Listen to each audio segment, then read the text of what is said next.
Magandang araw, Cabinet ni Juan. Nandito po kami ngayon sa Bacoor, Cavite at kasama po natin si Mr. Steve Florendo. Hi sir, kamusta po? Good afternoon. Mabuti naman. Yes. Sir, meron lang po kami ilang katanungan. Saan niyo po nalaman or nakilala si Cabinet ni Juan? It was referred by my cousin. Actually, nakita rin nata niya sa social media. Nasabi niya na medyo maganda yung mga sample na nakalagay doon, and nagka-canvas din kasi siya at the time, and sabi niya i-try namin ang Cabinet ni Juan. Sa inquiry po ninyo sa amin, ano po yung naging experience nyo or naging okay po Okay. ba? Ang nagustuhan ko talaga is pwede niyong gawin yung cabinet and you will fit dun sa layout ng client. Kasi yung ibang napagtanungan namin, may standard sila, dapat ganito lang. Kayo, you will adjust dun sa sukat ng client niyo. Alright. Base sir sa ano natin, yung process namin ng installation, Okay. ano naman po yung experience nyo? Okay. Okay naman po ba sila? Yung mga tao po namin? Okay, actually hindi lang sa installation, nagmula siya dun sa design. Nagustuhan ko yung yung process nyo. Ibig sabihin, nagbe-brainstorm po na ano yung gusto, mag-scout kayo kung paano yung layout.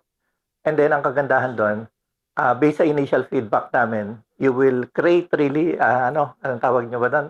Design, Yes, a yung plan. magiging outcome po niya. And then hindi pa yon, hindi nyo gagawin, but rather papakita nyo muna sa amin, and then ito yung initial design namin, meron ba kayong feedback? And then yun ang nagustuhan ko, na mag-feedback kami, and then you will revise that, and then nagkakaroon ng interactive na exchange hanggang maging happy na kami doon sa design, and that's the time na gagawin niyo yung project. Yes. Okay. Actually, doon ako na-impress.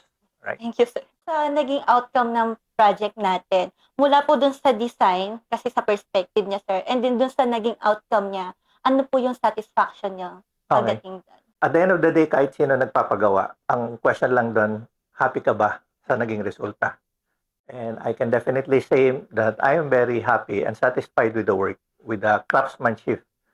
And then, sir, hingi lang din kami ng rate. From 1 to 10, kung i-rate nyo siya from beginning at the end, ano po siya? Okay.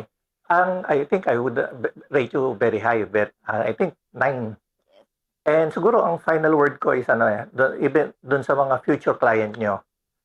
Actually, ang bottom line is, if you want quality, I would say, go to Cabinet ni Juan. You won't get wrong. Thank you so much, sir.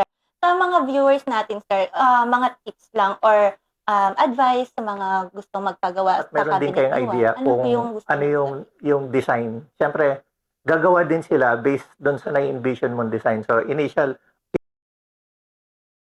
importante talaga na mabigay nyo rin kung ano yung idea nyo. Thank you so much, sir, sa feedback and then yung sa quality po namin. Okay. Thank Thank you you so also. much, And sir. more power to Yes. Cabinet ni Juan. Thank you so much. Hanap mo ba ay mabilis na instalasyon? Sa Cabinet ni Juan, subok na maasahan.